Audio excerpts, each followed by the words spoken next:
তো গাইস, আসসালামু আলাইকুম। কেমন আছেন আপনারা? আশা করি ভালো আছেন। আজকে আমি রান্না করছি শিং মাছ দিয়ে ফুলকপি আলুর তরকারি। প্রথমে আমি এখানে মাছগুলো হলুদ মরিচ লবণ দিয়ে মেখে ভেজে নিচ্ছি। আর এই পাশে কড়াইতে মশলাগুলো কষানোর জন্য তেল পেঁয়াজ দিয়ে দিয়ে একটু ভেজে নিচ্ছি।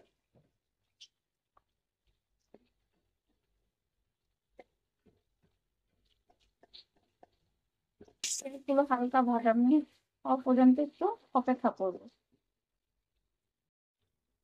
ভাজা হয়ে গেছে হালকা। আমি এখন পানি দিয়ে দিব সামান্য। তারপরে একে একে সব মশলাগুলো দিয়ে দেবো। পানিটা দিয়ে দিলাম, কারণ এখন আদা রসুন দিলে যাতে হাতে ছিটে না আসে।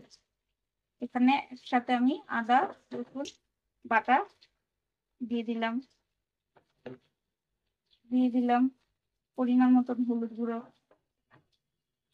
পরিমাণ মতো মরিচ গুঁড়ো। ঝালটা যার যার পছন্দ মতো।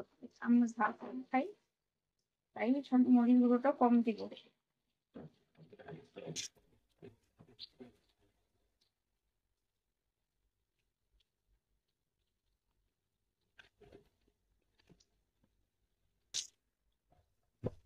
দিয়ে দিব স্বাদ মতন লবণ।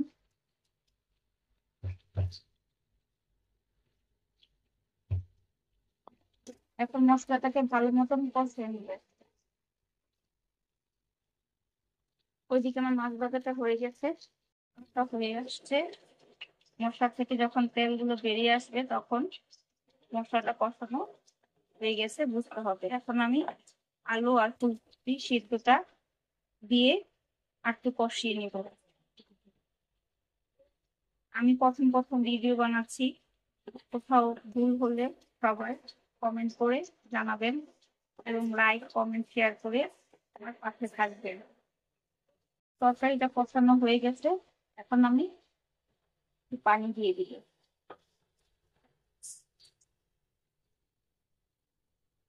পরিমাণ মতন পানি দিব।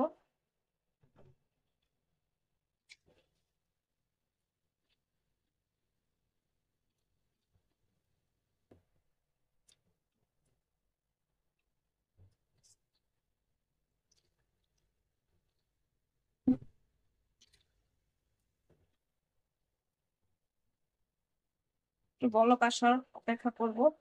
বলক আসলে আমি মাছগুলো দিয়ে দিব। বলক আসা শুরু হয়ে গেছে, এখন আমি মাছ ভাজাগুলো এক এক করে দিয়ে দিব।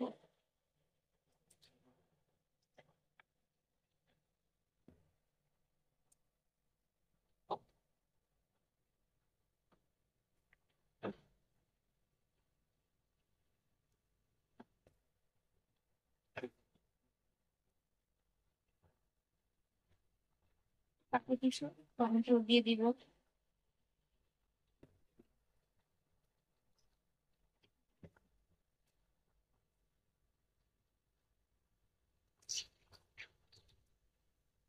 ওয়েট করবো টানার জন্য।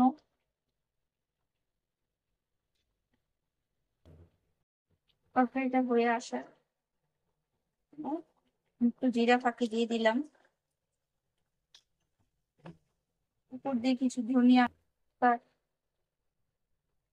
দিলাম।